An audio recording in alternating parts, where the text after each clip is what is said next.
Good morning, everybody. I'm Mary Thompson, Chief Operating Officer of Neighborly, and it is really my pleasure to welcome all of you to our Dallas headquarters here in Irving, Texas. We're so excited to have you here and to talk about franchising. And I always like to start by saying we're Neighborly and we're open for opportunity. We always have been. We're a franchising company with 31 brands, all in the home services space. So anything that you would have repaired, maintained, or enhanced in your home, we probably have a brand that will do that for you. And if you have any plumbing questions after this, I'm more than happy to answer them for you.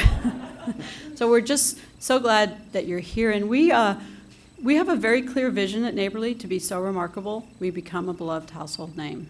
We want to be remarkable in everything we do, how we interact with our franchise owners, how we interact with one another, how we interact with our communities, how we interact with our suppliers, how we interact within the franchising community, with our veterans, and with all the people in our community. And speaking of our community, I do want to just take a moment and welcome the mayor, Mayor Stouffer, the mayor of Irving. Thank you so much, sir, for being here. Thank you for including me. It's an honor that you would come spend time with us today. Really appreciate it. And we are underpinned at Neighborly with a code of values. We call it Living Rich, with respect, integrity, customer focus, and my personal favorite one, having fun in the process. And one of the ways that we make sure we stay very grounded in our values is anytime we have 3 or more associates that gather, we recite our values. And I thought, I've got more than 3 associates here, so I thought it might be good so you could hear our values and see how we do them. When we start a meeting, sometimes we'll pick a value and talk about it and say, this is going to be a particularly thorny subject, and one of our values is operating in a responsible manner above the line. Or we might have a time that we want to really focus on the customer, and we have a value. You'll hear a value that ties into that. And sometimes we'll do the whole set of values like we're going to do today, and sometimes we have a value statement. But every single day, I probably will say the values 3 or 4 times today alone when in meetings. And so I'll kick it off. We live our code of values by treating others as we'd like to be treated. Brad. We live our code of values by listening with the intent to understand what is being said and acknowledging that what is said is important to the speaker. Kim. We live our code of values by responding in a timely fashion. Ryan leaders. We live our code of values by speaking calmly and respectfully without profanity or sarcasm. Ben, Yeah. Ben. We live our code of values by acknowledging everyone's right from their own perspective. Jason.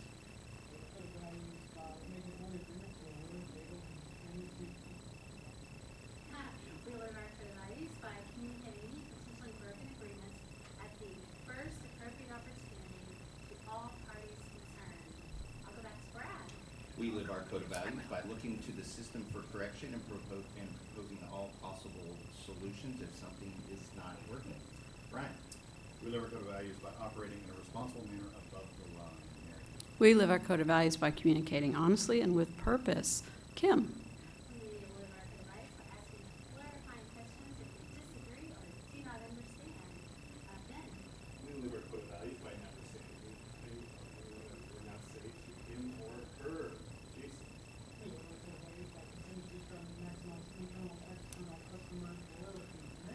We live our code of values by making our best effort to understand and appreciate the customer's needs in every situation. And we live our code of values by having fun in the process. So that's how we do it. And we, at every level, at every meeting with our franchise owners, and we share them willingly and readily. And so thank you for letting us share that with you and show you. Now, a few housekeeping things before I turn it over, introduce Matt and turn it over to him. For those of you who are at the table, first of all, thank you so much for being here. Veteran issues are something that have always been near and dear to my heart. I know we have a number of veterans. Could I have the veterans raise their hands? So let's give them a round of applause for their service to our country. My husband and I both were Marines, and we'd like to say we came in on the buddy program, but anyone who's a Marine knows that is not so. But we're going to be talking about why is franchising so great for veterans and how are we open for opportunity. And for those of you that have a mic in front of you, there's a little button that says push. When it's your time to talk, if you'll just push the button, and when you're done, turn it off. It's like being on a conference call when you mute your your mic and unmute it, so just wanted to let you know that. And for anybody who's here, we have coffee and water out there. We hope that you made yourself comfortable. We want you to feel at home here and walk around and see. We have our values on the wall. We have our vision and our mission and who we are. And if you run into anybody that has a neighborly pin and you don't have a remarkable experience, we'd want to know, because we want that to be everything that is about us. And so it's my pleasure to introduce Matt Haller, who is the CEO of the International Franchise Association. And about a year ago, he stepped into this role. And I've been part of the IFA for 27 years now. I have never seen so much great work, and with the speed and urgency and results that I have under your leadership. And so really, really great to get to work with you, Matt. And it's a pleasure to introduce you all to the CEO of IFA, Matt Haller. Thank you so much, Mary. Thank you. It's my pleasure to be here and to be in this role. I like to say that my job is relatively easy because we have such great stories and such a great message. We just need to tell it. And really, Open Opportunity was born out of a need and an urgency to tell that with enhanced vigor. And do so in a way where we're not just talking to ourselves. We do like to meet in franchising. We like to meet with each other. There's a meeting going on in the room behind us, a training meeting, which is great, and that's really important. But we've got this great story to tell in franchising, and we've got to scream it, from the top of our lungs to the public, and that helps deliver part of our mission, which is to protect, to enhance, and promote franchising. And promoting franchising is a big part of why Open for Opportunity, or OFO, was born. But we also need to protect franchising, and franchising is not always fully understood or appreciated, the value of the franchise business model. So it's great to have policymakers as part of the Open for Opportunity roadshow that we've been taking around the country for the last year and a half, and telling that story, building relationships with policymakers, and talking with media and other organizations. The OFO campaign was really built around 4 different pillars. And today we're talking about veterans and the role that they play in the franchise community. Veterans in the franchise community are 14% of franchise owners, according to IFA's research. Compared with other types of business ownership, veterans represent about 7%. So veterans do very well in franchise, and that'll be a big focus of our conversation today. Why did we come to Texas? Well, Texas is the #1 state for franchise growth, according to IFA research. Almost double the rate of growth in Texas compared to the rate of growth nationwide for franchise development and job creation, at over 3% growth in 2023 is what we're forecasting. Over the last 2 days, we've had events with both federal and state and local policymakers around the Dallas-Fort Worth area. We're grateful for the mayor of Irving to be here with us this morning. We hosted an event focused on minorities in franchising with the Latino Hispanic community in Fort Worth with the mayor there yesterday. And part of the OFO campaign, I mentioned the 4 pillars, is about workforce and about community. And each of these 4 pillars really drive the storytelling that we're doing as part of OFO. So while it's backed with powerful research from Oxford Economics that shows the value of franchising and some of the data that we'll talk about today, it's really about the stories. And that's why we're grateful for each of you for spending time and sharing some of your stories, how you're putting people into business for themselves, but not by themselves. Talk about some of the challenges that veterans face in terms of becoming franchise owners, and really helping us get those stories out, because as we like to say, a lot of people can't see it, can't be it unless they can see it. And we need stories of people from all walks of life who have succeeded in this incredible business model. So before we get into the conversation, I'd just love for everybody to go around and do a brief introduction. And why don't we start here with the mayor, and then we can just go around the table this way. Well, good morning, everybody. Turn the button on. Good morning, everybody, and thank you for the opportunity to be with you. I'm very proud to have served in some role in this city since 1992, and have been the mayor for the last 6 years. It's a great city. What you're talking about today is extremely important to us, our veterans, and how we incorporate them into our business community. For our city, the number one thing that I've worked on the last 6 years is jobs. The opportunity for people to feel that they can get up every day, do something for themselves, and be able to take care of their family, support their kids, and make sure that there's a good education. So it's exciting for me to be here today to listen to all the opportunities that are available for our community and learn. Thank you. I'm Brian Wieters. I am Group Vice President of Franchise Development here at Neighborly, and I've been here for a little over a year at Neighborly, but I've been franchising my whole career, so quite a while now. I don't need to say just how long. And I just happen to also be a native of Irving. I grew up here. I went to high school right down the street at MacArthur. One of the things I'm tasked with here at Neighborly is I do head up our veteran recruitment initiative to recruit veterans as new franchisees. So that's part of what I've taken on as I've come on board here at Neighborly, and I've really enjoyed it. And I'm supposing that's why I was asked to be on the panel, is what I've been doing in that regard. So we'll talk about that more later. Great. Well, good morning. My name is John Crawford, and I'm CEO of Jana King International. We're the world's largest commercial cleaning franchise company, so we're on the franchisor side, but very excited to be here. We've had a great deal of success with veterans entering our program, so glad to share a couple of things, glad to learn, so great to be part of it. Thank you. Good morning. My name is Abby Schmidt. I'm with Paychex, and I am a partnership development manager. I work with franchisors to put programs in place to benefit their franchisees, and I'm also second vice chair of the IFA Supplier Board. Good morning, everyone. I'm Jody Lamb. I'm a franchise owner of Fast Signs in South Arlington, as well as a second location down in Granbury, Texas. I also own 2 other brands. One's a private brand, Print One, and the other brand is another franchise system called Big Frog Custom Apparel. I've been in the franchising community for 20 years now. We were just talking, I realized it's 20 years. Wow, gone by fast, both on the franchisor side and now the franchisee side. Good morning. My name is Patrick Alcorn, and I'm the owner of 4 businesses, including one that has me sitting in front of you, where I direct the Veterans Entrepreneur Program to connect veterans and military spouses to business opportunities in Texas, Oklahoma, and Arkansas. This particular company has a contract with the U.S. Small Business Administration and the Department of Defense as part of the Transition Assistance Program. Good morning. Thank you all for having me. My name is Vashti Moore. I am a military spouse. My husband is an active duty Marine. I am also the chapter lead of the Military Spouse Chamber of Commerce and DFW region.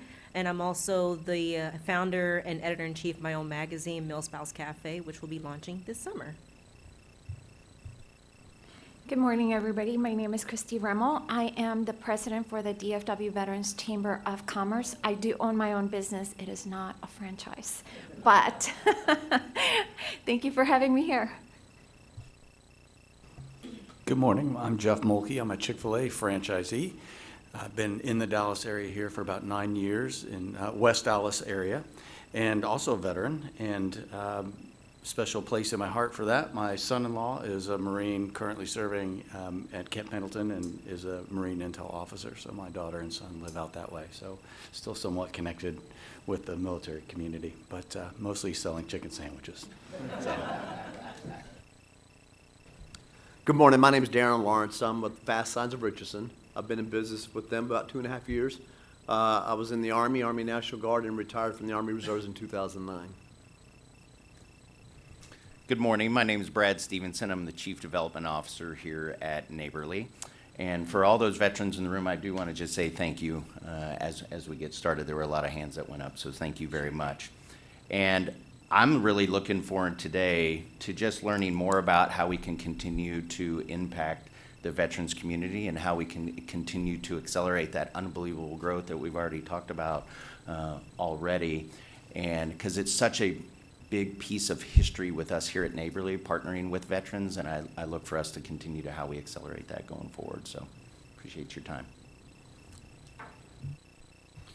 Great. Well, thank you, everybody, for the intros, and I think we'll get into the conversation here. I want to start with Mary, and we will kind of co-moderate this session.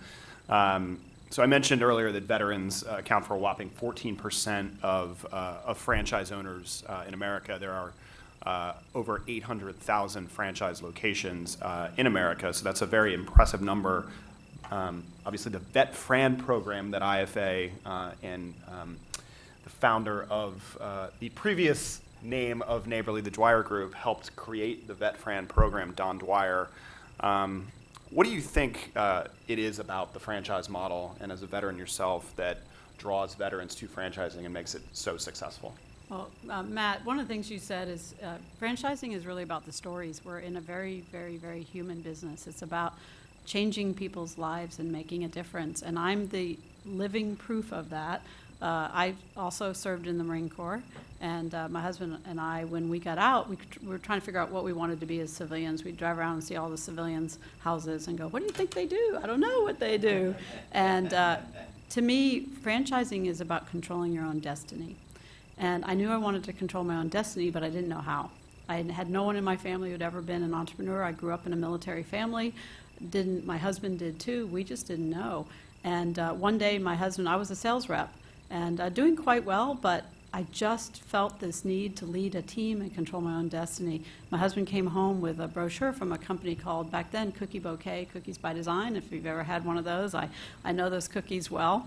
And I was looking at it and I was thinking, man, I would love to do a business like this. Man, this is so cool, but I don't know how to do it. I don't know how to make the cookies. I don't know how to sell cookies. I don't know how to make money selling cookies. And I turned to the last page, and there were 3 magical words on there, and it said, for franchising information. And without even telling my husband, back then there was no internet or anything, I called and said, please send a packet. And he came home one night, and I had the packet laid out, and I said, this is what I'm going to do. This makes sense, because, why franchising is good for veterans is because there are systems, because there are processes, because veterans understand what operational excellence looks like, and they want to go in, lead a team, and be operationally excellent. They understand commitment. I always like to tell people that they're probably the only people who can put on their resume willing to take a bullet from my former employer. They understand commitment through and through, and they understand leadership. Almost every level in the military, you have chances to lead and in pretty stressful situations. So for me, as a veteran, I was served up this beautiful system that I could do, but I was the owner. Like Matt said, you're in business for yourself, not by yourself. I was given a system for how to make the cookies and how to sell the cookies and how to make money selling the cookies. And it was what built wealth for my family. And I'm the oldest of 10. I did not grow up in any kind of wealth of any kind. Put myself through college by working 2 jobs. And to be able to do that and work hard was just amazing. That franchise gave that to me. And then when you look at why are veterans good for franchising, because we know how what commitment looks like, because when we sign on the dotted line, we really know what it means and what it looks like, and because we're serious about doing what's right. And I'm a big fan of Winston Churchill, and he has a quote that I like to think about all the time. You make a living by what you get, and you make a life by what you give. Franchising is both. You get to make a living, and you get to make a life. And so it was, and veterans, we are very, we're duty and honor bound. We want to make a life and make a living. And so franchising does that. Maybe just as a quick follow-up, talk about the legacy of Don Dwyer and the foundation of the Vet Fran program, and what it's come to be today, both within Neighborly and within the broader IFA Foundation and Vet Fran ecosystem, which you've spent a lot of time involved in. I have. So Don Dwyer Sr. was the founder of Dwyer Group. We became Neighborly a number of years ago. And in 1991, when Desert Storm hit, he got together with a group of franchisors and said, we need to do something for our veterans. I always say they deserve the power to prosper because they served and sacrificed. And they're not going to ask. They don't want handouts. They want hand-ups. they're not going to ask. And so he got a group of franchisors to agree that they would all do their best to give the best discounts and the best opportunities to the veterans so they could come in. A lot of franchisors within the IFA did it. And then for a number of years, in '94, Don passed away. And like all programs kind of do this. And it waned for a little bit. And then when 9/11 hit, we came back and said, wait a minute, we forgot. We need to never forget. I mean, in a 5-year period, 1 million servicemen and women will exit the military, 1 million in 5 years. And so IFA really jumped on and stepped in and said, let's make sure this program we're doing what we should be doing and how we're doing it. And since then, it has been a very strong program. There's close to 600 franchisors that participate in VetFran, give their best discounts. For us at Neighborly, we believe in putting your money where your mouth is. We have more than 300 veteran franchise owners that have come in and given out more than $2.5 million in discounts to those veterans coming in to small business ownership, because we think it's so critically important. I had the honor of getting to chair the VetFran committee for 2 years back in 2012 and 2013, and the First Lady, Mrs. Obama, she had a group that was an initiative that was hiring our heroes, and she said, we want to help hire 100,000 veterans. And we're thinking franchising might be able to help because we create a lot of jobs in the United States. So a bunch of us got together, we crunched numbers, and we said, we came back to her and we said, we think we can help hire 75,000 veterans. And everyone was like, oh, that's a big number. Are you really sure you can do it? And we re-crunched the numbers again, and we came back and we're like, yes, we believe we can do it. And we said by 2014, we'd hire 75,000. At 2014, we did a survey and we counted, and we in fact had not hired 75,000 veterans. We had hired 151,000 veterans through franchising. And that franchising is not just about giving that opportunity to that veteran, it's also about the jobs. And jobs are so critical to everybody. It's an amazing program and one that I think we'll hear a lot more about what it's done today. And part of that is some of our partner organizations like Military Officers Association and others. Did you want to ask the next question to Jeff here? I do. So first of all, Jeff, I want to know, did you bring any chicken sandwiches with you? I did not bring chicken sandwiches, just hold time. They wouldn't have kept warm. But if you talk to me afterwards, I might have some treats in my pocket. All right. I'm going to make a beeline for you. That is by and far my favorite chicken. I eat it every single week. I love you guys. So, Jeff, you said you were a veteran and you had a 10-year stint in the Navy, I believe. And then you went to the corporate world. And what I'd really like to ask you is, what led you to become a franchise owner? And why do you think, what worked in franchising that maybe didn't work in the corporate world for you? Yeah, great question. You basically already answered it, I think. It boils down to control, I think, is the word that you mentioned. And I think my career has been sort of a progression of gaining control. So this is actually career 3 for me. The first was as a Navy pilot. Second was right down the road at a company called Epsilon, which at one point in time was a massive digital marketing agency, so involved in IT and marketing work there. And Chick-fil-A is career 3. And as I reflect back on that, I think it's been a transition kind of on a spectrum of being a small cog in a giant machine in my service time, but learning systems and learning the things that you talked about and work ethic and responsibility. In fact, a great deal of responsibility at a very young age. And then shifting through corporate America, was a bigger fish in a smaller pond, so to speak, but it still lacked some of the control that I wish that I had to control how much money I made and decisions that made on a daily basis, and actually just influence over the people that worked for me and with me that I didn't have officially. It was a frustrated, matrixed organization at times, and so I was responsible for things that I couldn't always control. And as I looked towards franchising, it gave me an opportunity to have that, to have upward mobility and control over my income and to have influence over the people that worked for me and to be able to really, but still within, the confines of the brand and the business model.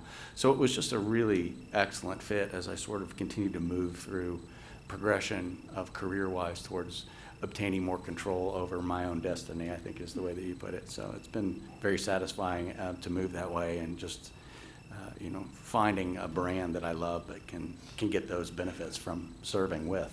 So that's it in a nutshell. Well, and I do have to ask you, what did you fly? I want to know if I ever jumped out of what you flew. Hopefully you did not. Yeah, 'cause that would hopefully. have I'm thinking you flew jets, didn't you? So this will mean very little to most that were not in the military, but in the Navy, it's unique. You can fly both fixed wing and rotary wing. So in the fleet, which is what we call it generically when we're out in serving, in the fleet I was an H-60 F&H model, so combat search and rescue, anti-submarine helicopter flyer, and then went back and taught students down in Corpus Christi fixed wing flight instruction. So I taught plenty of Marines. In fact, for whatever reason, I tended to get Marine on-wings is what we called them, but they were my students responsible for getting them towards their solo.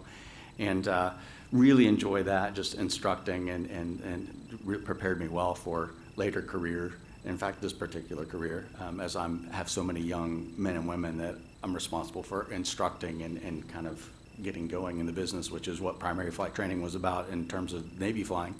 And then actually had the good fortune to get on and fly 737s out of Fort Worth, the Joint Reserve Base there, and flew internationally doing some flying in big jets. So I've kind of been all over the spectrum. I'm one of those frustrated people that isn't quite sure what he wants to be when he grows up, perhaps. So I've had a variety of experiences doing that. But all of them, enjoyed every single one of them. Finest kind of people. And I would say to those franchisors out there, why would you not want a franchise owner like Jeff? Why would you not? I mean, that talk about responsibility and understanding and doing, that's exactly what we're looking for. And thank you for your service, because I know you did some hard service. Jody, next question's for you, sir. I know that you're a veteran of the Army, correct? Yes, and you also served in roles on the franchisor side on both Alpha Graphics and Fast Signs. And Jody was telling me that he was in Fast Signs and then became a franchise owner within Fast Signs. You want to see a really healthy franchise company? It's when people in the corporate headquarters go become franchisees because they look at it and say, why would I not do that? So, I'd like to know, I know that you do a lot of giving back. That's something that's very important to you. And I'd love to ask your thoughts on how does the franchise sector give back? What have you seen, and how have your lessons in the military, prepared you for franchising today? Well, on the give back portion, before becoming a franchisee, as you mentioned, I worked for a couple different brands, Fast Signs Corporate and as well as Alpha Graphics Corporate. And both of those systems were really modeled to give back. And I think that falls really in small business. It's a small business mindset, right? Is give back to the local community. So as a business consultant with the Alpha Graphics brand, I often saw many of our franchisees sponsoring, whether it's a local sports team, their church, the veterans that might come in, various forms of giving back to the school systems. If kids need backpacks, they'd help raise things like that, food banks, various forms, various charities of giving back. And I think that that's part of the franchise model mindset as well. Me personally, what I look for is veterans causes. So a couple causes I do in Arlington and Mansfield I sponsor the golf tournaments that help raise money for a couple veteran organizations. I also have a standing discount for any veteran that walks into my business, and I want to help them out, whether they're a business owner, a fellow business owner, or if they're just doing something for their family. I try to do what I can do to help them out. Recently, I was approached by one of my vendors. He was getting ready to retire. He was a fellow veteran as well. And he said, hey, Jody, I want to introduce you to somebody. And it happened to be, I forget Chris's last name. I did too, just that quick. Chris Cassidy, the president of the Medal of Honor Museum that's going up in Arlington. And so I met with Chris and Courtney, his assistant, and they were kind of walking me through the process and, you know, seeing what I could do to help. And before they even got to the question, I said, sign me up, I'm in. I'm in. If it's a veteran cause, I'm in. And that's just the way that I try to serve. My stint with the Army was very short, active duty wise, but I learned a lot. And to the second part of the question, lessons learned that I've taken with me through my corporate life, through my personal life, things like that are just the planning that goes into it. You know, in the military, when you have a mission, you make sure you're well planned. You got plan A, you got a plan B, you got a plan C. You know, and the other aspect of that they teach you is when you face an obstacle maybe you didn't plan for, then you better have the wherewithal to adjust and overcome that obstacle. And I think that's one of the biggest things in my business career that I've had going for me is that ability to recognize when I need to adjust. And planning is one thing, and implementing that plan is the second part. But I mean, raise your hand if you've ever had a plan go perfectly right every single time, right? So there's always adjustments. And when I was a consultant, I didn't see that a lot from folks that may have not been a veteran or been in the military. They just struggled to follow that plan when that plan hit a curveball or something. And they struggled with it, and sometimes I just see them set it aside and say, forget about it. And I think the military community just has a different mindset when it comes to things like that. So that's my biggest thing is making those adjustments. The other part is team, because when you're part of the military and you're on a mission, you're counting on your fellow teammates. And as a leader in my business, that's what I've tried to build is team. From my personal philosophy, my mission as the business owner is to make sure my team's well taken care of. And so part of my mindset there is if something's not going right and they think they need a new tool, or if a machine's broken down, they don't have to come to me. Fix it, make it right, keep it going, keep the mission going. And that's my mindset. And what I was sharing with Patrick over here too, my other part of my mindset that comes from probably the military background, it says, my signature ticket says, yes, we can, just ask. So that mindset is, we may not have done it before, we may not have tried it before, but we have enough experience in the room to figure it out and make it happen. So that's my mindset in our business model is, yes, we can, just ask. And that's going out to our clientele all the time. Thank you. I would like to point out, right over here, 65% of all.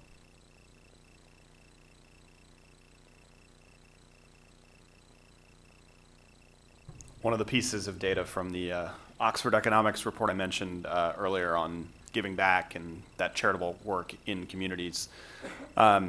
Next question is for you, Mr. Mayor. You've had a long career, as we were talking about before the event, here in the city of Irving. And as we've discussed, Texas is the fastest growing state for the franchise sector, and the city of Irving is certainly no exception to that. How can we in the franchise community support the economic development and the work that you and your team are doing? And then as a follow-up on that, around veterans, is there anything the city is doing specifically with that those in the room and watching online should be aware of? First of all, thank you all for your insight. When I came into this position as mayor, one of the things that I really wanted to do was do more for our veterans. My father was a Marine drill sergeant, and I grew up in a very regimented family. We always had a flag in our pole in our front yard, and it was always flying lit. And we always voted when we were able to. We always attended all the veteran services. The FWs were important to us, and in my previous business, we sponsored in all of those events. So the city of Irving really didn't have a lot of that they were doing in that arena. So one of the first things I was able to do was partner with a group called Operation Finally Home. And what they do is they build homes for veterans. We had several lots in the city. I've committed to 5 lots. We've built 2 homes for veterans, and we completely give it to them tax-free, no debt. We work with the grocery stores to provide food for stocking the house. We work with Nebraska Furniture to supply the food or the furniture. So they walk into this home completely the way they would want it built.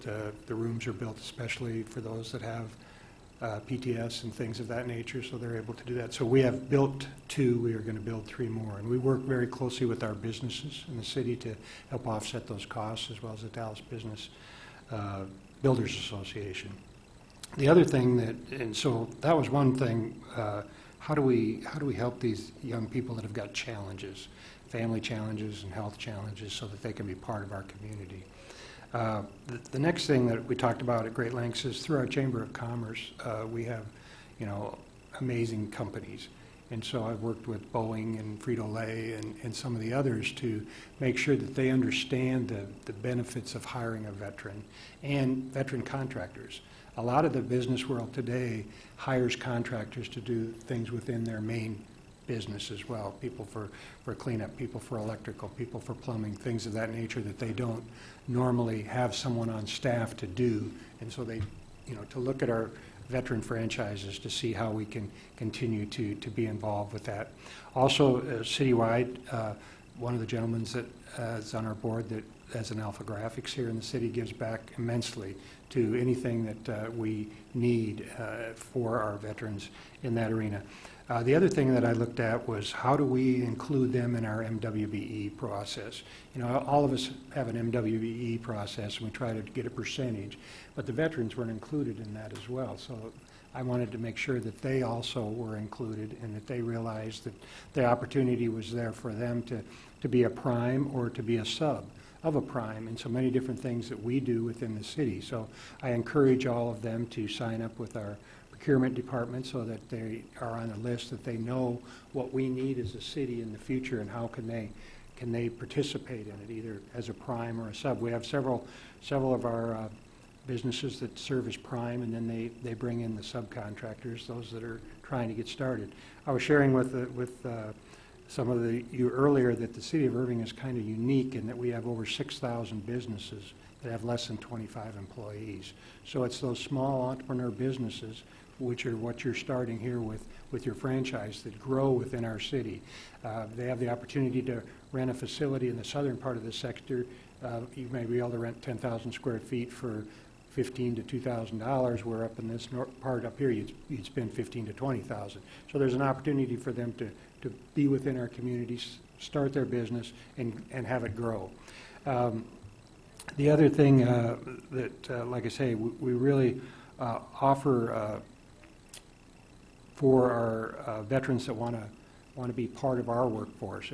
If they get, like for our police and our fire, we give them extra points in their ability to be hired. So I'm learning from you how we can be more inclusive of the veterans through the franchising to do more within our community. But that's where we're at today, where I've tried to continue to see how we can be more forceful through our chamber and our 30-some major corporate members there, as well as through the city, how we can, but yet also understand the importance of how do we deal with these individuals that are challenged, because that's one of the issues we're dealing with more, the homeless situation. A good percentage of those are veterans. We are fortunate to have on our staff, or not our staff, but my mayor pro tem this year is a 2-star general. And so he's been working very diligently with our employees as well as our city staff to how do we incorporate more things for the veterans. So that's where we're at. We're kind of in the infancy stage. We're trying to build on this. So I'm learning today from each and every one of you how you've contributed and how we can maybe incorporate more into what we're doing as a city with our businesses as well as our city itself. That's great, Mayor. Thank you for that. I think you'll hear a little bit more in just a minute from some of the brands and how they've succeeded in partnering with government and with nonprofit organizations and reaching veterans communities and raising awareness of the opportunity with the franchise model. And Brad, I wanted to turn to you because that really is your remit here at Neighborly across the portfolio of brands that you have in terms of franchise development and bringing in potential franchisees. Specific to the veterans community, though, we've touched on why veterans make such great franchisees, Sure. but the how is Neighborly and across your portfolio of brands, how have you guys reached, I think Mary said, several hundred veteran franchisees that are now part of the system?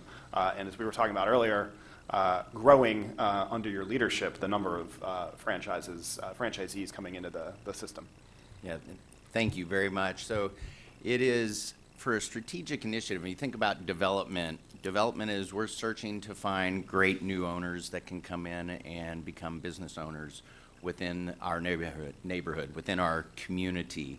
And veterans certainly play a very big role in that within our organizations and across our brands. Neighborly has always been someone that's really supported the veterans piece. Mary talked a little bit about how our founder was one of the ones that started VetFran with Don. And it will always be something that we do going forward, right? But what we really started a couple of years ago was how can we accelerate the growth that we have with the veteran community, because it is so critically important for helping and working with that group, and also makes for a very successful organization for our brands here at Neighborly. So we really focused on a couple of pieces that would allow us to help drive that side of the business. We did a couple of things. First off, we really wanted to get close to those 300 plus veteran owners that are already in our neighborhood, that are in our system, and really get close to them to say, what can we do? What can we learn from you to be able to accelerate this opportunity? And we asked if any of them would like to help. And we had about 70, we had a meeting at our reunion. We call it, when we get together, we call it a reunion. It's our convention. But we asked to have some people come together. And the room was a little smaller than this, but it was overflowing with people that wanted to come help, right? And so that was really powerful to be able to see that piece. And we asked for their help, and they have stepped up. They have brought us the opportunities to say, here's what's going on locally where I live. Here's our associations that I'm a part of, that a much deeper level than what we've done in the past. So utilizing our network of great owners and really partnering with them at a much deeper level has really helped us in a big way. The second thing we've really focused on is just education. And you talked about it. You got to get the opportunity out there. People have to know what it's about, what the opportunity is in franchising. And obviously, veterans have certainly seen that. If 1 in 7 franchises are owned by veterans, then it's obviously working quite well. But you got to be able to educate folks and show them what the opportunity is. And one thing I pride us on is when someone comes in and starts to understand or is interested in learning about Neighborly, if in the end they end up buying a franchise at Neighborly, that's awesome. But even if they don't, it's not right for them, or it may not be a good fit for us, I always want them to walk away and say, you know what, I walked away and I know more about franchising today. I know what the benefits are. This was a really great organization to work with. And they walk away and say, hey, it may not be this particular brand, but I'm going to get into entrepreneurship. I'm going to get into franchising. And I think education is really, really important. Customized content specifically for veterans has been a big piece for us as well. And then the third thing is providing incentives. When we talked about VetFran and providing discounts and opportunities for folks that have served, we actually on April 1st just increased hours to the veteran community to continue to give back to that. And then one other piece that plays into it is, and it goes back to veterans following systems and being really, really good about process, is our brands and many other brands, you don't need experience. You don't need to be an electrician to be a really great Mr. Electric owner. You just have to have the passion and the desire and leading teams and impacting your community and all those whys why people get into franchising, whether you're a veteran or not. But you don't have to have that type of experience, and franchising provides the model. Neighborly, our brands provide that model that veterans can really take advantage on and accelerate within. And I think about the results that we've had in the last couple of years. I'm very happy. Last year, every single brand in our portfolio had at least one veteran become a new owner within our portfolio. And over the last 3 years, we've had more than 150 veterans come on and buy a franchise for us in the last 3 years. So it's significant opportunity within development. I am interested. The 3% that said that vets aren't excellent franchise owners, those are the ones we got to find out. Who said that, right? Or send those folks our way. They're probably new concepts, would be my Probably, guess. I would agree. Yeah, they don't have what. I exactly. would agree. Thank you, Brad. Yeah, and we have some brands that veterans tend to gravitate more towards our outdoor brands like Grounds Guys and Mosquito Joe because they've been outdoors and they like it. And I think franchising sees that. And Abby, I wanted to ask you, for people who maybe aren't familiar with franchising in general and the franchise business model, what's the one thing that you wish they knew? And how does Paychex help support the franchise model, particularly with veterans? Excellent, thank you.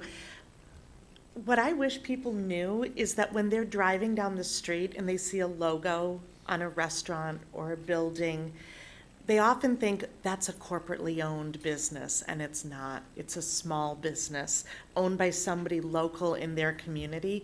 And since I've gotten involved with the IFA, my mindset has totally shifted. I'm so much more aware of the number of small business owners in my community.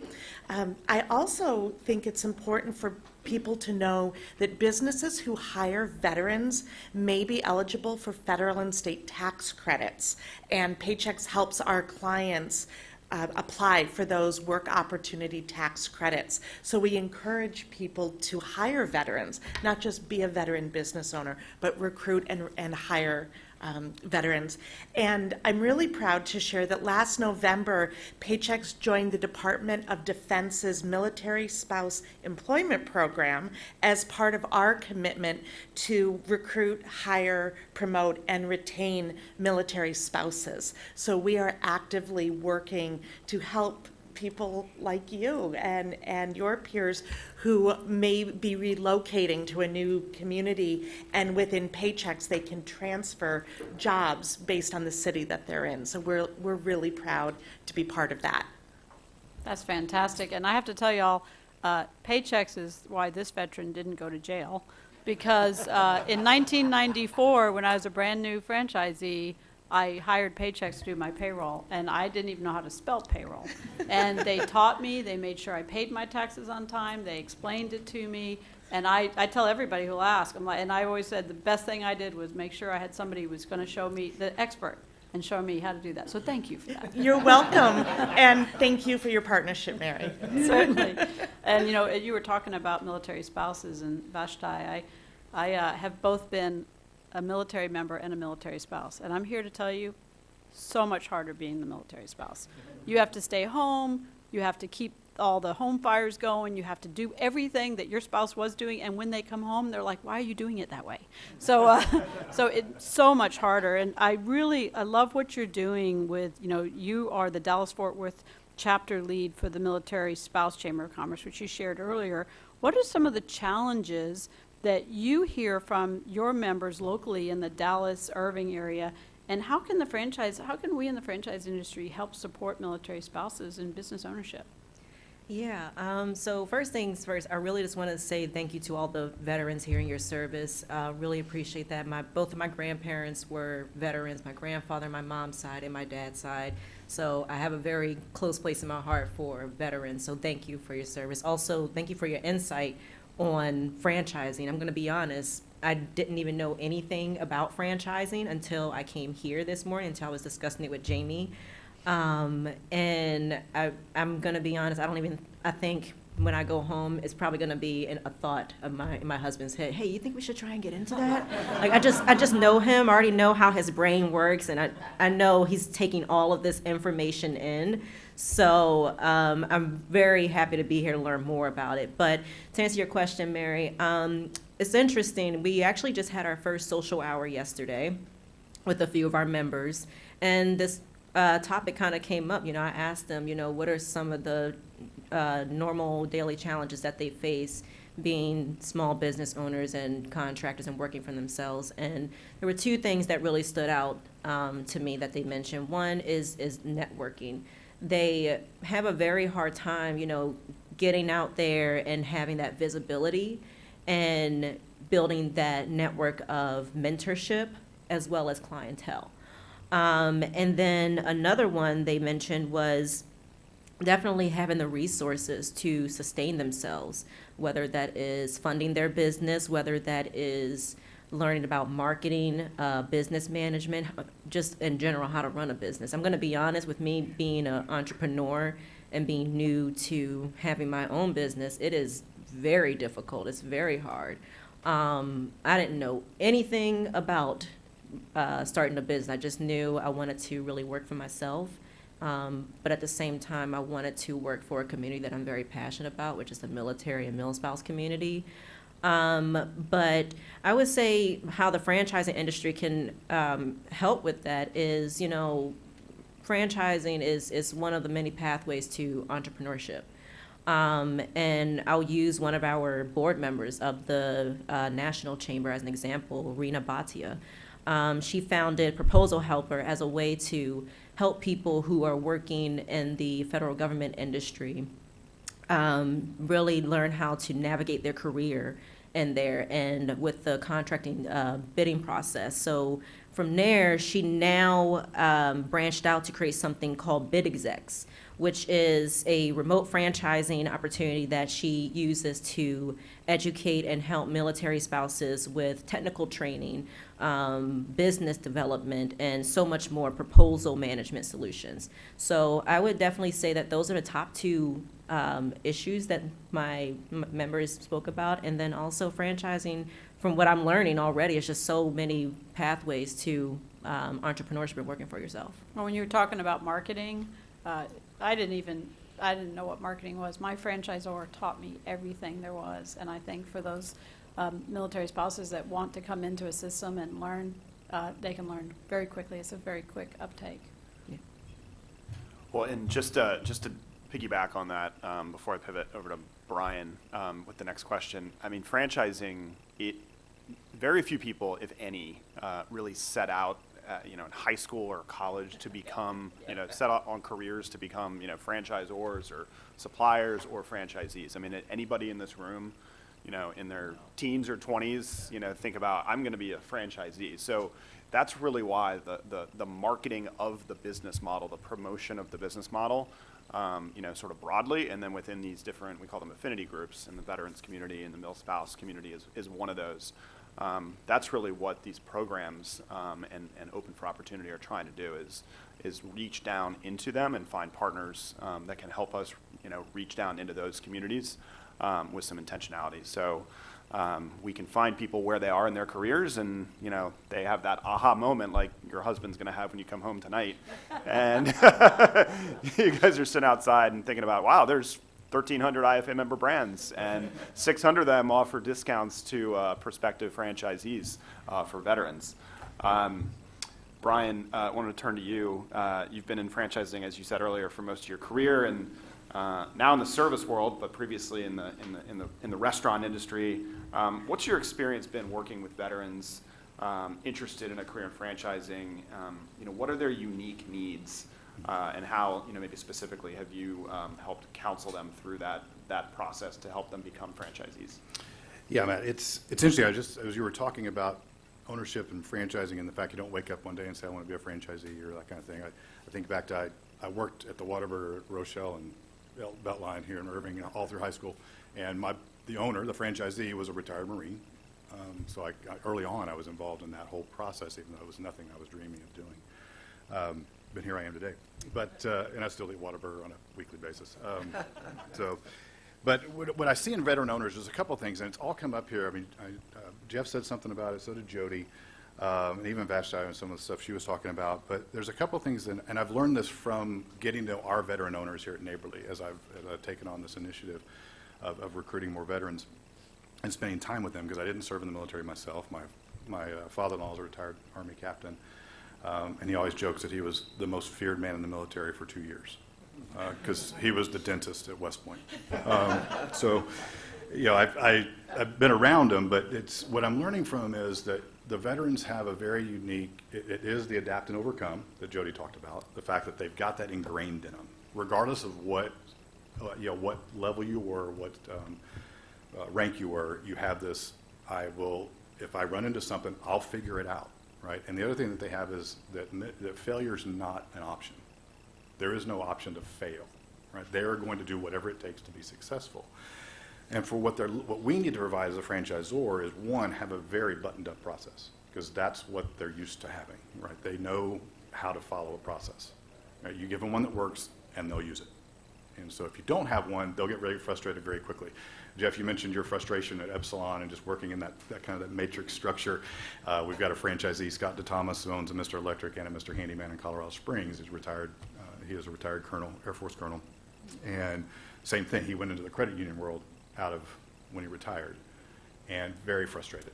And he quotes a stat often. We do quite a few events with the service academies now, and Scott quotes that he's got a stat that officers, as they retire, will change jobs 3 times in the first 5 years they're out of the military, because of they can't find the same things that they had in the military. Franchising gives them a lot of those things. Process, it gives them the ability to lead a team. It gives them the ability to create a mission and a vision for their brand or for their company, their individual company. And so what I've seen is as a franchisor, one, we've got to meet them where they are so we can educate them on that this is even an option, right, that it's there. Because they don't see that. None of you guys, as y'all transitioned out of the military, had that presented to you as an option, I would think, because it just doesn't exist, right? So that's one thing that we need to do as franchisors, a better job of how do we get in front of you where you are as you're transitioning out of the military and into civilian life, to show you that this option exists. And it fits really, really well with what you've already learned, right? And one of the things, I was on a panel recently with the Student Veterans Association at their national conference back in January out in San Diego, and was sitting on a panel, and a lot of those students coming out, and these are veterans that have served and now have gone back to school to get their degrees, right? So they've transitioned out. But the hardest thing they're having to do is figure out, how do I make my military terms, all these things I did in the military, how do I put that on a resume for a banker? Because none of these terms exist in the banking world, but they are skills that transition. And that's, again, where franchising, those skills do transition very, very easily, right, into what you do. And veterans are insanely successful in franchising, right? We award our top guns across all of our 19 brands at our reunion every year, and that's our top 10 franchisees by brand. And if you look on the stage as they cross every year, you'll see anywhere from 40 to 60% of our top guns are veterans in every single brand, right? Because they just know how to perform. And I think the last thing I'll say about it is that they're unique in is I find that our veteran owners they will create a mission and a vision for their company, for their individual company, much sooner than other franchisees from other backgrounds will. And that helps them. They're able to recruit, train, motivate, and retain staff better than any franchisee. And that's what creates that success, is they have a very stable staff, and they keep getting more people. They don't have those retention issues that you see among other small business owners. So. Hey, Brian, I'd like to just jump in on the recruit part of that, because it occurred to me as I was listening to you talk. One of the really unique things that I enjoy about being a franchisee is I've seen it. I'm now involved in a full circle. The people that, and I have about 80 employees, the people that I'm hiring are, this is primarily geared about looking for opportunities to help veterans. Well, I'm actually have an opportunity to help produce veterans. And that's really a unique thing for me. There have been multiple employees that I have really great, fulfilling, exciting stories about that I've had a chance to push to join the military and to start that process, which ultimately I hope leads them to someday come back and ask me about why do you do what you do, and how do I get to be you. But it begins for many of them with their best opportunity is to join. And so it's so cool to be able to take somebody and to give them their very first opportunity, and their best one might be, going into the Marines or the Air Force, and how amazing that is to have former employees that are now, I have one that's just selected F-16s in the Air Force, despite my attempts to get him to fly Navy and Marine Corps. But I have some former Marines as well, going through sergeant school, and just to hear those stories. But that's the beginning of the process that ultimately I will end up coming back around in me giving them a chance perhaps someday to come work for me and begin their own journey doing that. So it's really a cool opportunity to recruit, not only for our former employers, the DOD, but for ourselves as well. Yeah, Full circle. You make a really good point. Oftentimes I'll share, you kind of touched on it, on the transition assistance programs that go out there. It's military people teaching military people how to be civilians. And that doesn't quite translate very well. And I love what you're doing, bringing it full circle. I think anytime we can reach out to our current veterans and talk and say, who do you know? Because that's when my husband and I jumped the fence, so to speak, we had a lot of friends like, how'd you do it? What'd you do? Because they want to talk to another. And so today, we're lucky enough not just to have one franchise from Fast Sign, but two. We have Darren here as well. And Darren, I'd love to hear from you. What does Fast Signs do that they do really right that helps you as a veteran and your fellow veterans within the system? What is it? Why so many? Mary, I'm glad you asked that question. So when I spent my entire life in construction, 35 years in construction, 25 years with the same company. We built Irving Convention Center. Matter of fact, I worked on that for 2 years. But I got burnt out. I got burnt out bad. And so one day I was watching a movie called The Founder. And if you've never seen The Founder, you probably don't want your husband to watch this. Because it's the founder of McDonald's, Ray Kroc. The best movie ever. I was 52 years old. He was 52. I watched this movie, and that night I said, I'm buying a McDonald's. That's how good the movie is. Now, granted, I couldn't afford a McDonald's, so that didn't happen. But what it did is it led me on to franchising. And so I thought I was going to Torchy's Tacos, and I was filling out a little coupon, but I didn't read the fine print. It was actually a franchise consultant. And so he reached out to me, and right off the bat, we hit it off. And the first thing I asked is, how much do I have to pay you? And the fascinating thing, he said, you don't pay me a cent. He goes, I only get paid if the franchisor hires you or accepts you. I'm like, well, this is great. So for like 4 or 5 months, we worked together. Here's one of the things I think most people don't know. Franchise is not just fast food.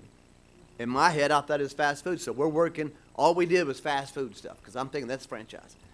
And so for about 4 or 5 months, we were working it. And one day he said, Darren, have you ever heard of Fast Signs?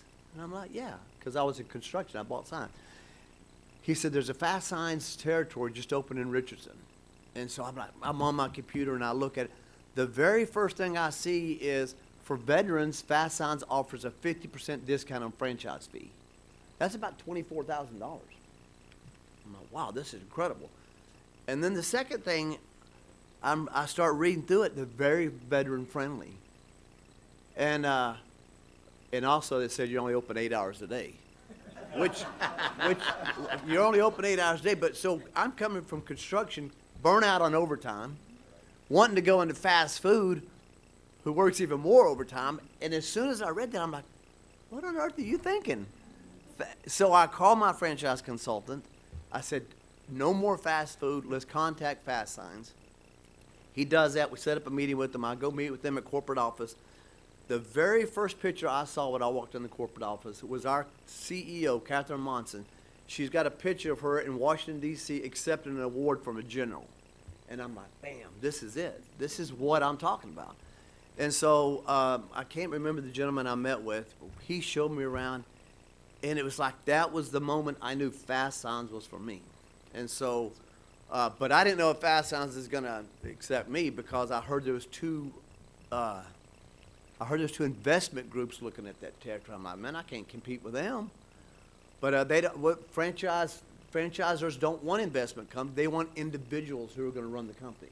I didn't know that at the time, so I'm just sweating bullets. And anyway, so when I got the phone call that they accepted me, I was like, this is crazy, right? 2019, I quit my job after 25 years, and then COVID hit. And my landlord, I was going to sign a lease, said, no, we're not going to sign the lease. So I was kind of in a panic mode, to say the least. But fortunately for Fast Signs, I will say they've got the first week after I signed my agreement, we had a meeting every week with about 5 people, and they just showed me how to go find real estate. They had a person, okay, you're going to be looking for real estate for this guy to lease. You're going to be doing this. Everybody as a team, they came, because I didn't know anything about what I was doing. I spent 25 years same kind in construction, didn't even know about owning my own company. I was so thankful they did that, because there's so much in franchising and leases and stuff that you don't know about. And I just think that with Fast Signs and their veteran-friendly program, that was just a shocker to me. So that's what I found with Fast Signs and franchising, that veterans, I will say, well, like Jody says, and everybody else, the military teaches you leadership. The very first day, and I spent 22 years in the reserves and National Guard, but the very first day you go to basic training, the very first day they pick one person to say, okay, you're in charge of this group. He becomes a leader, or that individual, she becomes a leader that day. And as every single thing you do, they pick you, you're a team leader, you're this, and they force you to be a leader, whether you want to be or not. And that leadership carries on through your life, because like, when I was I was a training NCO before I retired. I used to tell young soldiers, you know, you may not think you're a leader, but when you and your buddy are talking and you say, hey, let's go over here to the shopette, which is a little convenience store, and they say, okay, you just made a leadership decision and he's following you. Whether you know it or not, when you say, let's go do this, and someone agrees with you, you're a leader. They're following you. And I said, you have to think that way. Everybody around here is a leader in their own right. And so that's the great thing about the military. They teach you leadership values. They teach you to speak in public, because a lot of people are scared to speak in public. They force you to. You have no choice but to learn how to speak in public. And so in construction, I found the same thing. I used not the military. You can transition it through every aspect of life. And I still today, if you go in my office, I got everything Army, everything you think of at Army. But they teach you things that, even though I was in tanks and infantry, they teach you one thing, like Jody said, the best plans, no matter how good it is, as soon as the bullets start flying, is going to go to waste. The military says you got to know the mission. If you forget anything else in life, know what your mission is, and then you can carry on and complete the mission. And that's the key. They teach you things like that, that things are going to go, you can plan the best you can, and it's going to go wrong every single time, it seems like. And that's just part of life. But it's learning how to deal with that and adapt, that the military trained us for. That it helps us in franchise. Because I'm the youngest, probably one of the I've only been in business 2.5 years. Trust me, COVID, don't start a business during the worst pandemic in the world. No one told me that, but I've been in business 2.5 years. It's been tough, but I would not give it up for life for me. I love it. I'm very fortunate. My daughter's my graphic designer. So it's a family-owned business. But anyway, that's what I think about Fast Signs and franchising, and why veterans, we kind of interlock together. Darren, Sorry, I rambled on. No, you had some great stuff there. Great stuff. I love your passion. One of the things I heard you say, it's kind of touching on a misconception about franchising, is people, when we say in business for yourself but not by yourself, is that you really do get that help in trying to figure out how to get open quicker, how to get along faster, how to do it better, how to so that you could, you said, had someone helping you with the real estate, had someone helping you with that, all the training. I'll bet as a training NCO, you really appreciated the training that Fast Signs did for you. And I do reach out to other franchisees for Fast Signs to get help. Absolutely. Yeah. We often say that when we say use the system, a big part of the system is the network of fellow franchisees that you're working with. And when, as we talk about misconceptions, John, I'd really like to pick your brain for a minute about what are some of the misconceptions you hear about franchising in general, and specifically, how do your franchisees and those that are veterans, how do they disrupt those misconceptions? Great question. And, let me just say thank you one more time to IFA and Neighborly for putting this on. What a great discussion. What a great topic. And to answer that question, I think I'm going to have Darren just repeat what you just said. And just to start off, Vashti, tell your husband yes when he says that tonight, okay? That's exactly right. But Janneke, we have 6,500 franchisees across the country and around the globe. And it's amazing watching veterans start and what they do, right? Not only is it the right thing for franchisors, right? But when you think about it, it's a good business decision. I mean, I think we've all talked about the transferable skills, and there are so many, right? But there's so many things that they bring to the table that help them be successful for franchisees. We do hear things all the time, questions, Miss, when people are wanting to know, what about a franchise for Janneke? This is my concern. Actually, I love listening to you because what you said is probably number one. We hear a lot of people just say, I don't know if I have the knowledge and expertise to make this thing work, right, to make it successful. But that's when you start getting into your model, your plan that we have as franchisors, and it's a natural match in so many situations, right? So that's the first one we hear is, we have some concerns about, do we have the expertise to start this? But that's where I think veterans and really franchise companies are such a perfect match. They're used to taking a plan and making it work. And that's what we have. We have a plan, a model. And I could tell you for me, I'm always looking at who's on stage, who's doing it the best. And it's amazing how many times we see veterans, again, like you just said, on stage because they show they can take that plan and do it better than anybody or as well as anybody over and over again. So that's the first one. I think the second one we hear quite often is, well, that always that question that's at the very end of the conversation, and you know it's coming, but how much is it? What's it cost, right? It's always the last page of any franchisor manual, right? But you see that discussion, and then what's the down payment? So I know Janet King, we follow VetFriends formula and request that we offer discounts to veterans buying franchises. So not only do we offer discounts to franchises on the franchise itself, but many regions do on the down payments as well. So we get them in the door, we give them an overall discount as well. And we do that not only because it's the right thing to do, but because it's a good business decision, right? So we've seen that time and time again. And I'll just make a couple other comments because I love the discussions. And but we get so many veterans involved in Janiking from referrals from other veterans, right? Mm-hmm. Word of mouth is the best thing we can use from other family members or their friends that are coming out of the military. They're looking for that second career, right? Or that third career. And it's just a good match for what they're looking for. So I can tell you, I don't think franchisors could put too much emphasis on that. We do a lot of charity work, a lot of different ways that we support.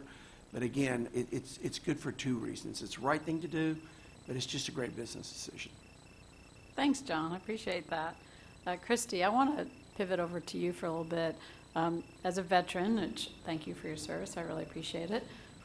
Your role as the chamber, you've been working, hand in hand with veterans, and you know a lot about how essential certifications and training is for aspiring business owners. I'd love for you to share how the DFW Veteran Chamber of Commerce provides those free certifications and trainings, and just tell us a little bit more about the program and how people can access it, because I heard a lot of people say, I wasn't sure I could do it, I didn't know I could do it, and you have a way to help with that. Well, first of all, I did start the chamber during COVID. 2 weeks into COVID, I had nothing better to do, so we just said, let's start a chamber. And the reason why the chamber started is because as our world changed, I saw businesses fold, right? They no longer had a way to provide for their families, especially in our veteran community. I am a Persian Gulf War veteran, and I always kiddingly say that the Marines taught me how to be a man.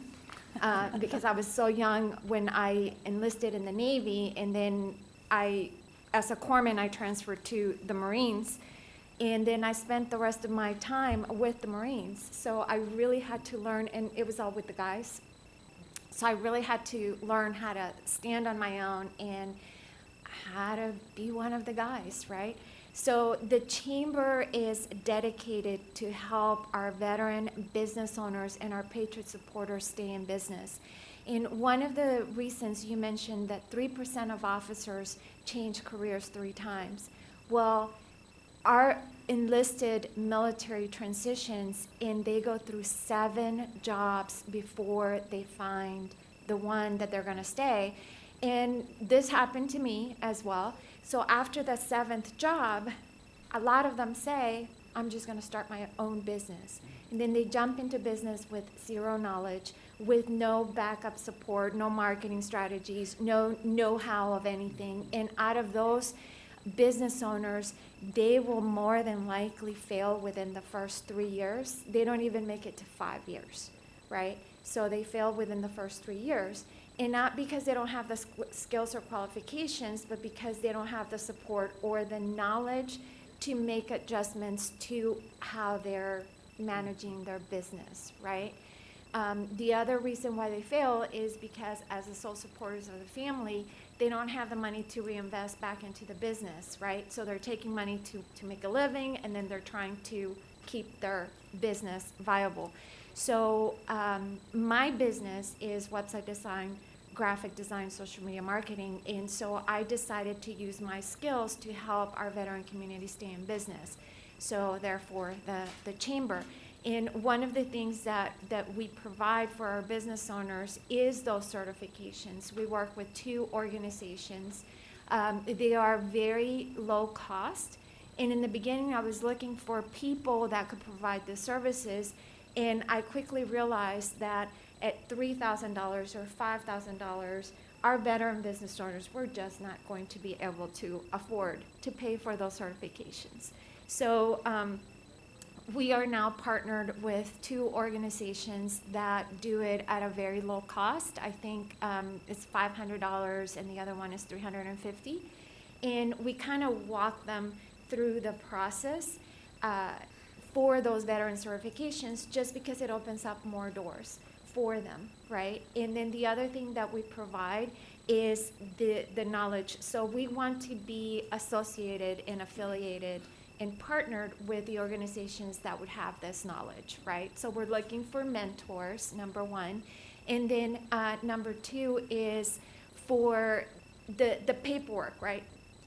Our community jumps into business. They don't know how to incorporate their business. They don't know how to do the payroll. They don't know a lot of things. And so we try to provide those resources for them so that they can say, okay, I incorporated my business, now I need this. Where do I find it? Because as a business owner myself, I had to go through those same things, right? So now I have my standard operating procedures. This is how you start your business from step A through Z. However, I do know that even though business is business, different businesses run different, right? And you have to account for those differences within your business. So I know I don't know everything, so I am looking for people to come in and partner with us, corporate sponsors and mentors who want to mentor our community. And I'm going to talk about one person in particular who I have been supporting. My way of giving back to that community is through doing graphic design or websites or marketing at no cost for our nonprofits in the area. But I have a friend, and he started a business just like we all did. 7 jobs later, he's like, oh, I'm going to open up a sandwich shop. And so he did, and he is now closing because after 3 years, COVID was not good to him. The other thing is probably the area. So in franchises, you have those organizations that go out and look for the perfect location. When you're in business by yourself, you're the one looking for the perfect location, right? And so he got a location. The deli shop is an amazing concept. However, the location is not, and the location has not been good to him. So he is in the process of closing his business after 3 years. He started right before COVID, made it through COVID, thought he was going to be okay, and the finances are just not there because of the location. So as I was thinking about that, I kept thinking, what else as a chamber can we do to help our community stay in business? Because that's really the why behind why I do what I do, and it is really a labor of love for me. It's what gets me up in the morning. What other resources can I get? Who can I partner with? What membership perks can I bring in? And so I don't know what I was going to answer. I think I Well, rambled. you did a fabulous job answering Okay. it, and you brought home a point.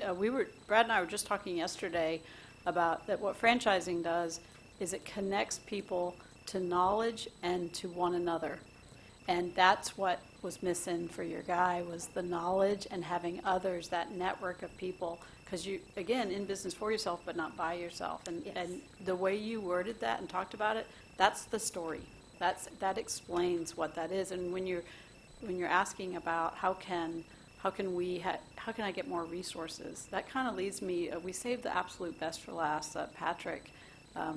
Patrick, I know that you're a veteran of the Army, and you're the director of the Veterans Business Outreach Center at the University of Texas at Arlington. And I've met you a number of times because you're everywhere. I see you everywhere. And you do such a good job on working to increase veteran awareness and entrepreneurship, the development. I think both y'all are really doing a great job of that. Thank you for that. Here's my question, is how can we, at the IFA and those of us around the table, how can we help you? How can we help you with hands-on training? What resources do you need? Well, let me start. The easiest way you can help me is do this with me. Just repeat after me. Say, it's a great day to be alive. That's a great day to be alive. Yeah, say, it's a great day to be an American. It's a great day to be American. And then for those that have worn a uniform, say, it's a great day to be a veteran. It's a great day to be a veteran. Awesome. So it's great to be one of the last persons to ask the questions here, because I had a chance to take notes on everybody here and just kind of pull it all together for me. And so I wanted to start by just saying that, Mary started by saying veterans deserve the power to prosper. And they not only deserve the power to prosper, not just make a life and make a living, but veterans deserve to live the American dream of home ownership. And I'm so excited and proud of this organization, IFA, and Mary, what you've done to put for this event today, and for the folks that are hanging out here with us as well, that we've literally spent the last 90 minutes talking about veteran capacity.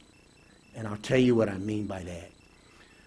Most of America, when they hear the word veteran, they immediately go into a conversation about veteran incapacity. They're thinking about the veteran who has PTSD, traumatic brain injury. They're thinking about the wounded warrior who's missing a limb or something of that nature, and they forget that veterans are more than their incapacities. Veterans are capacity builders who grow the economy in communities where they live and serve, and each one of us have had an opportunity today to just attest to that fact. So I thank you for doing that. But I heard the question come up, why veterans? Brad, Jeff, Brian, and I'm running through my list here. Brian said failure's not an option. Jody said we get stuff done. Mary said that we understand the processes. Darren talked about leadership and peer support. And then John talked about transferable skills. I'm in the transition assistance program on the military installation, talking to servicemen and women in transition up to 18 months prior to them getting out. And when I talk to them about franchising, here is how I do it. Brian had the question to say, so how do we connect the language that they have in the military to the civilian world? Here's how we connect franchising to the veteran as they're transitioning out. They have been a part of the largest franchise system in the world. That's the Department of Defense. Think about this. The Department of Defense has a recognized brand. There's nowhere you can go in the world where nobody doesn't recognize the U.S. military. The Department of Defense has a proven process. We know exactly how to wage war, and we know how to get things done. The Department of Defense has a training program. We start with basic training, where we learn how to represent the brand, whatever uniform it is you're wearing. That's the same thing as the initial course in franchising. And then they go to advanced individual training where they learn their job. That's the additional training in the franchise system, where now they're learning how to run their franchise and so forth. And then Mary said that they know how to do these processes. Well, the FDD and the processes that each one of these franchises create, that simply translates into the SOPs, the standard operating procedures that everybody in the military abides by and so forth. That's the reason why veterans are so successful. So I wanted to point that out. The Mayor, Stouffer, you mentioned one of your challenges is dealing with challenged veterans. I'm going to give you both a challenge and some encouragement at the same time to say the best way to deal with challenged veterans is to focus on building veteran businesses. Because I had a meeting yesterday with the city of DeSoto, and I shared the same thing with them. When you focus on building veteran businesses, the veterans will solve your veteran challenges. We've already heard it here today. Veterans hire veterans. Mary talked about hiring 150,000 veterans. Veterans will hire veterans. Veterans give back to veteran causes. Jody mentioned what he's already doing with the National Medal of Honor Museum.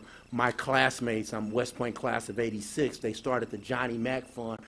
Last year we gave away more than $5 million to the Gold Star children, who've lost their service member or their family member through battle. So veterans give back to veteran causes. And then veterans grow the economy and so forth. So when you focus on the veteran business, it'll solve your veteran challenge problem. 7-Eleven, my classmate is Joe DePinto is the CEO over at 7-Eleven, class of '86, and Joe did some data analysis about 2 years ago when we were working with him, and found that in his population of franchises, his veteran franchises were 2 to 5 times more profitable than the rest of the franchises in his system, and so forth. So again, that's the value of the veteran. And then the last two things I want to say is Brad made a comment on how do we accelerate the growth.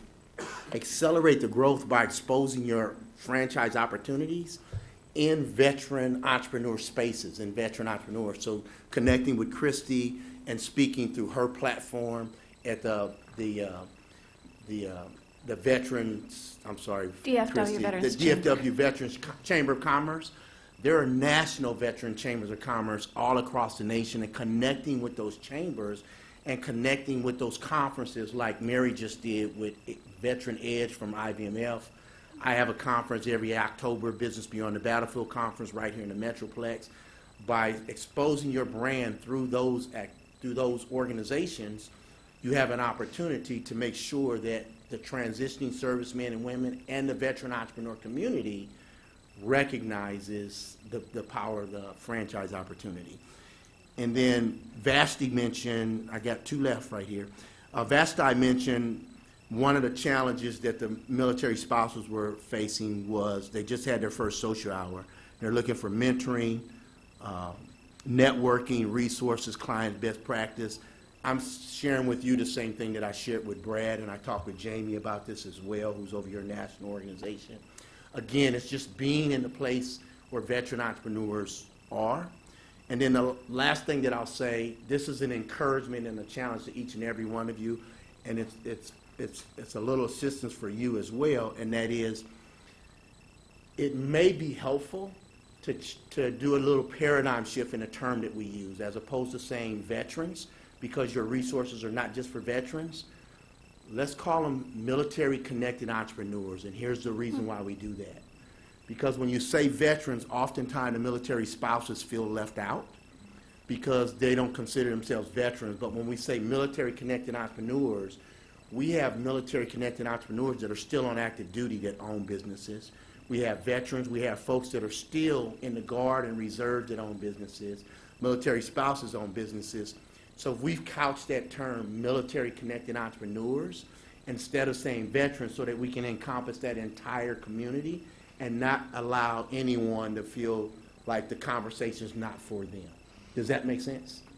And so, again, I just want to say thank you for each and every one of you for taking this time to focus on veteran capacity and not spending a lot of energy focusing on veteran incapacity in this conversation. And Patrick, I just want to add one thing. So to the veteran issue with PTSD, anxiety, et cetera, one of the things that we have found out is that when you provide personal development resources and you make it available, that veteran will solve their own problems.